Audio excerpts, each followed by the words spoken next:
আমার ভাসুর ওনার 2টা সন্তান ছিল, ওনার 2টা সন্তানের সামনে আমাকে জোরজুব্বরি করে প্রায় 30 মিনিটের মতো আমার সাথে জোরজুব্বরি করে। কিন্তু আমি আসলে একটা মেয়ে মানুষ, কতটুকু ঘুমের অবস্থাতে ছিলাম, ওই সময় যদি জোরজুব্বরি করে তাহলে তো একটা মেয়ে কখন একটা ছেলের সাথে পারে না।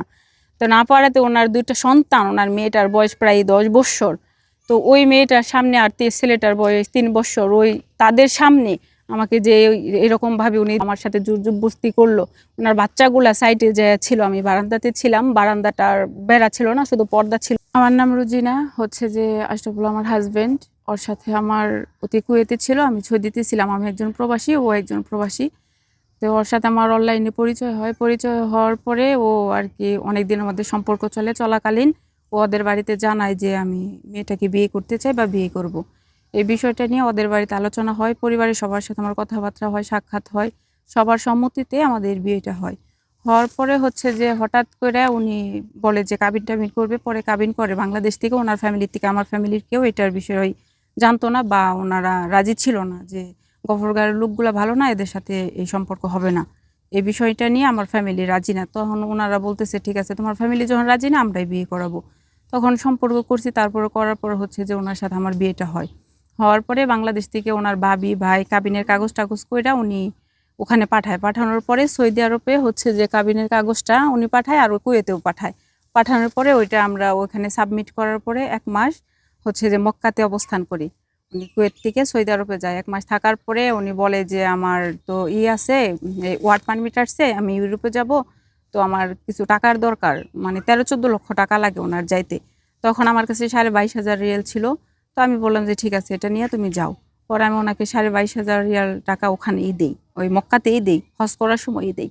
দেওয়ার পরে হচ্ছে যে উনি ওই টাকাটা নিয়ে পরে আবার ব্যাক করে কুয়েতে, আমি আমার কোম্পানিতে ব্যাক করি। করার পরে কিছুদিন যাওয়ার পরে আমি অসুস্থ হয়ে পড়ি। অসুস্থ হওয়ার পরে আমি বাংলাদেশে ব্যাক করি। বাংলাদেশে ব্যাক করার পরে যাই হোক অনেকটা ভালোই চলতেছিল। ওনাদের বাড়িতে যাই, আমি সংসার করার জন্য 3.5 লক্ষ টাকার ফার্নিচার পর্যন্ত নিয়ে সমস্ত কিছু ওখানে আমি আর কি নেই, যে আমি ভালোভাবে সংসার করব।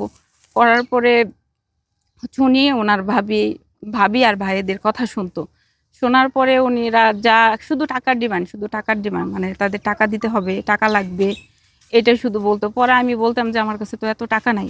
তারপরে এরকমভাবে যাই হোক জীবনযাপন ভালোই চলতেছিল। চলার পরে হঠাৎ কইরা হচ্ছে যে ওনার ভাবি উনি অন্য লোকের সাথে চলে যায়। চলে যাওয়ার পরে ওনার বাচ্চা-কাচ্চা দেখাশোনা করার জন্য আর কি আমি ওই বাসায় আমাকে নেয় মাওনা চৌরাস্তাতে। বাসায় নেওয়ার পরে মাহবুল আলম, যে আমার বড় ভাসুর, উনি হচ্ছে যে রাত্রে 12:30 এরকমই হবে, 12:30-1টার দিকে বাসায় আসে।